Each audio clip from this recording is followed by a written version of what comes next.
आपने देखा होगा कि आपके खिलाफ में सीआरपीसी 125 का आदेश हो जाता है। आदेश हो जाने के बाद में आपकी पत्नी सीआरपीसी 125(3) के तहत में एग्जीक्यूशन फाइल कर देती है। उसको पता है कि आप नौकरी कर रहे हैं, आप सरकारी नौकरी में हैं, तो वो क्या करती है कि जैसे ही एग्जीक्यूशन का प्रार्थना पत्र दाखिल करती है, उसके साथ में एक प्रार्थना पत्र आपके विभाग के लिए लिख देती है अदालत में कि श्रीमान जी फला फला डिपार्टमेंट में ये ऐसे ऐसे काम कर रहे हैं, इनकी इतनी इतनी सैलरी है और इनके विभाग से ये रुपए काट कर हमारे अकाउंट में दिया जाए।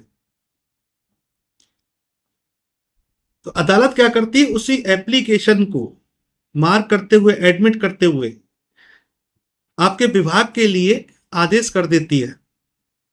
ऑर्डर शीट पर यह लिखती है कि संबंधित विभाग को आदेशित किया जाता है कि इतना इतना रकम काटना है, और उस डेट पर आगे किसी डेट के लिए एक एप्लीकेशन, मतलब एक प्रार्थना पत्र जो होता है, यानी कि एक आदेश जो होता है, वो बना के आपके डिपार्टमेंट में भेज देती है। आपका डिपार्टमेंट क्या करता है, उस आदेश को कॉम्प्लायंस कर लेता है और आपकी सैलरी से वो अमाउंट डिडक्ट करके आपकी पत्नी के अकाउंट में डालने लगता है प्रति माह, या अगर कोई एरियर बचा है तो वो एरियर डिडक्ट कर लेगा। अब आप समझना कि इसमें गलती कहां हुई, इसके संबंध में आज हम बात करेंगे। मैं हूं आपका दोस्त advocate Brahmadatt, Agra civil court से। आप सरकारी नौकरी में हैं, आपकी पत्नी को पता है कि आपकी इतनी तनख्वाह है, आप इस विभाग में काम कर रहे हैं। आरटीआई से उसने आपकी सैलरी स्लिप ले ली, जबकि ये व्यक्तिगत जानकारी है, नहीं दी जानी चाहिए। आरटीआई में किसी की व्यक्तिगत जानकारी नहीं दी जा सकती, और खासतौर से तब जब आप विवादित हैं। आपकी पत्नी ने 125(3) के तहत में एग्जीक्यूशन फाइल किया और एक एप्लीकेशन लगा दी सिंपल कि सर विभाग से ये पैसा कटवाया जाए। अदालत ने क्या किया कि आपको सम्मन जारी किया, वो सम्मन कभी पति को मिलता नहीं है, और जो अमाउंट क्लेम किया गया था उस पर सीआरपीसी 421 का कॉम्प्लायंस ना करके, मैंने अपने पिछले वीडियो में बताया था कि जुर्माना नहीं लगाया गया। जब तक ये जुर्माना नहीं लगाया जाएगा तब तक वसूली वारंट नहीं जमा किया जा सकता, तब तक वसूली वारंट जारी नहीं किया जा सकता। लेकिन यहां पे क्या कंडीशन है कि एप्लीकेशन लगाई गई, एप्लीकेशन के आधार पर अदालत ने सीधा अपने ऑर्डर शीट में मेंशन कर दिया कि विभाग के लिए पत्र जारी हो। यानी कि आज की डेट में ये ऑर्डर शीट पे मेंशन किया गया कि विभाग के लिए पत्र जारी हो, और पत्र जारी हो रहा है यानी 10 दिन बाद उसकी डेट पड़ी है। जो पत्र आपके विभाग में भेजा गया है ना, उसको ऑर्डर शीट पे मेंशन ही नहीं किया गया है, और आपका विभाग उस पत्र को कॉम्प्लायंस कर रहा है। जबकि जो पत्र भेजा जा रहा है, आज तो ऑर्डर शीट पे आदेश हुआ कि विभाग के लिए पत्र जारी हो, लेकिन जो पत्र जारी किया गया है ना, आज के 2 दिन बाद, 10 दिन बाद, 5 दिन बाद, और उसमें न्यायालय की मोहर लगी है, उस पत्र को उस ऑर्डर शीट पे मेंशन क्यों नहीं किया गया? लेकिन आपके विभाग ने क्या किया, उस पत्र के आधार पर, उस आदेश के आधार पर उसने आपका मेंटेनेंस डिडक्शन ले लिया। जबकि जिम्मेदारी आपके विभाग की यह बनती थी कि आपको एक नोटिस दे, और एक नोटिस देकर आपसे ऑब्जेक्शन ले। तब आप वहां पे जब ऑब्जेक्शन अपना फाइल करेंगे, तब आप बताएंगे कि ये जो आदेश आपके पास में आया है, ये विधिवत तरीके से नहीं आया है, ये कहीं ऑर्डर शीट पे मेंशन नहीं है। बेशक अदालत ने भेजा है, लेकिन पत्रावली की जो ऑर्डर शीट है उस पर कहीं मेंशन नहीं है। ये जो पत्र भेजा जाता है ना, इसकी आप सर्टिफाइड कॉपी भी नहीं ले सकते। तो आप सोचिए जरा कि कितना बड़ा लीगल फॉल्ट है। दूसरा यह है कि जो वसूली के जो नियम है उनको फॉलो नहीं किया गया, उनको फॉलो किया जाना बहुत जरूरी था।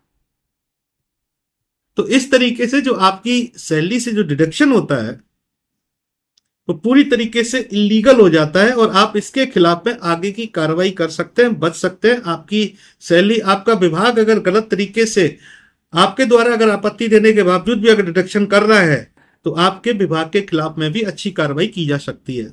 उस पैसे को रोका जा सकता है, उस अमाउंट को रोका जा सकता है। जैसा कि मैंने बताया था कि सीपीसी का सेक्शन 60 है, जिसमें कहा गया है कि सैलरी से अटैच करने के लिए मेंटेनेंस केवल 1/3 पार्ट ही दिया जा सकता है, लेकिन ये डिपेंड करता है कि स्थिति पर।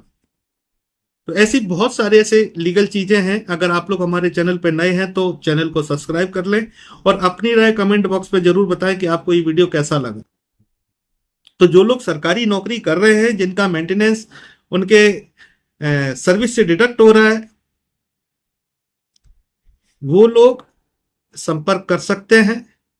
और छोटी छोटी सी चीजें जो हैं, जैसा कि मैंने बताया था आपसे कि कानून जो है वो शब्दों का खेल है, ये भावनात्मक चीजें नहीं है, भावनाओं से नहीं चलता है। ये छोटी छोटी सी चीजें जो है ना, ये आपके लिए बहुत बड़ा महत्व दे सकती हैं। अगर यही सोचते रहते हैं ना कि Arnesh Kumar versus state of Bihar, अगर वो ये सोचता रहता कि कोई कानून नहीं है हमारे लिए, तो शायद वो कभी सुप्रीम कोर्ट तक नहीं जाते और आज पूरे भारत के लिए इतनी बड़ी गाइडलाइंस नहीं बनती। सीआरपीसी 421 का कॉम्प्लायंस तब होना चाहिए जब टोटल अमाउंट जो उसने क्लेम किया है उस पर जुर्माना लगाना चाहिए। ये इलाहाबाद हाईकोर्ट का एक जजमेंट है जिसमें स्पष्ट तरीके से कहा गया था। इलाहाबाद हाईकोर्ट का एक जजमेंट है जिसमें ये कहा गया था कि आप फ्यूचर सैलरी नहीं काट सकते किसी की। सपोज जैसे कि आपकी पत्नी ने आपके विभाग के लिए एक आदेश कराया और उसमें लिखा कि इतने 10,000 रुपए प्रति माह के हिसाब से डिडक्शन कराया जाए, और आपका विभाग लगातार सैलरी काट रहा है आपकी, कोई एजुकेशन फाइल नहीं हुआ उसके बाद में, 1 साल का एजुकेशन 1 साल में ही फाइल किया जा सकता है, उसी एजुकेशन पर आगे की रिकवरी नहीं ली जा सकती। और आपका विभाग उस एक आदेश के मुताबिक जो आपके पत्नी द्वारा आपके विभाग के लिए लिखवाया गया, अदालत से मार्क कराया गया है, उसमें आगे की सैलरी, फ्यूचर सैलरी जिसको बोलते हैं, वो डिडक्ट नहीं करा सकती। तो ऐसे बहुत सारी ऐसी चीजें हैं। अगर आप लोगों को मिलना है तो आप लोग आगरा दीवानी कचहरी में हमसे मिल सकते हैं। और बहुत छोटी छोटी बारीकी चीजें हैं, अगर इनका आप सही तरीके से उपयोग करेंगे तो आपको बहुत अच्छा बेनिफिट मिल सकता है। बाकी का हमारा ये वीडियो कैसा लगा आप लोग जरूर बताएं। और आप लोगों से एक छोटा सा निवेदन है कि आप लोग जितनी हमारी सहायता कर सकते हैं सहायता करिए इस चैनल को ग्रो करने में, क्योंकि मालूम है बहुत सारे ऐसे लोग हैं जो मेंटेनेंस जैसे केस में, दहेज जैसे केस में फंसे हुए हैं। मैंने 2-3 केस ऐसे देखे हैं आगरा के अंदर जिसमें कि 498A में लोगों को सजा हुई है और उनके पेरेंट्स ने दम भी तोड़ा है। फादर तो ऑन द स्पॉट वहीं के वहीं खत्म हो गए थे, जो माँ है वो आज दर की ठोकरें खा रही है, लोग परेशान हैं। तो ऐसे लोगों को बचाना है, और अगर आप लोग कुछ आर्थिक मदद कर सकते हैं तो आप लोग आर्थिक मदद करें, क्योंकि हमने शुरू से ही ये मुद्दा बनाया हुआ है कि जो लोग गरीब हैं, असहाय हैं, पीड़ित हैं, परेशान हैं, उन लोगों के लिए फ्री कानूनी सलाह लोकल में दी जा सके, उनको बचाया जा सके।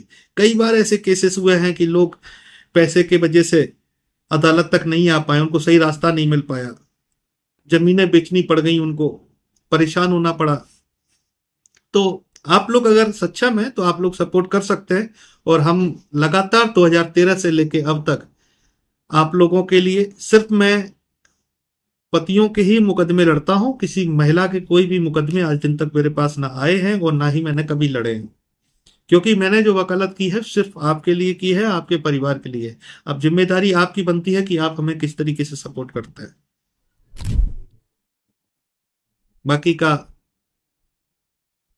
अपनी फाइलों को देखें, दूसरों पे डिपेंड ना रहें, और हर बारीकी को पकड़े, वीडियो को पूरा जरूर देखा करें, क्योंकि ऐसी जानकारियां आपको कोई नहीं देने वाला है। लोगों के 10-10 साल, 20-20 साल तक मुकदमे चल गए। जब फाइल उठा के मैंने जब देखा, उनको पलटा, तो लोगों को काफी हद तक रिलीफ मिला। ऐसी कंडीशन में अगर आपको 1% भी रिलीफ मिल जाता है ना, तो ये बहुत बड़ी राहत हो जाती है आपके लिए। धन्यवाद।